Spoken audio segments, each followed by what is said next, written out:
The day Rome chose a stranger, echo 616 BC, Rome did not fall when Ancus Marcius died. That would have been simple.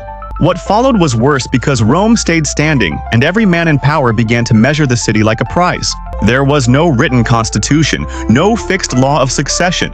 A king ruled because Rome accepted him and stopped ruling the instant Rome stopped believing. So when Ancus's breath finally left him, the streets did not scream. They listened. Funeral fires rose over the hills, and the smoke carried more than grief, it carried opportunity. In the half-light of morning, the Senate moved like a pack that refused to show its teeth. They spoke of tradition, of stability, of the will of the gods. But inside every robe was a blade of calculation. An interrex was named, then another, then another. Not because Rome needed time, but because powerful families needed it. Behind closed doors, alliances were traded like coin. A daughter promised a debt forgiven, a rival quietly ruined. And in the markets, the people asked the only question that matters when the crown is empty. Who will protect us next? On the edges of this silence stood a man who did not look like Rome's old blood. And that was exactly why he could survive what old blood could not. Lucius Tarquinius.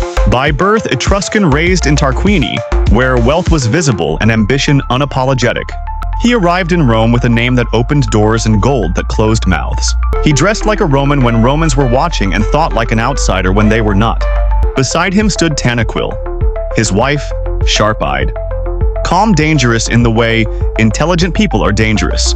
She read omens, politics, and men with the precision of a general reading terrain. In Rome, the battlefield was always the room. They did not march into the forum like conquerors. They entered like believers. They gave gifts at the right moments. They listened to senators. They listened to citizens. They let grievances settle like seeds waiting to grow.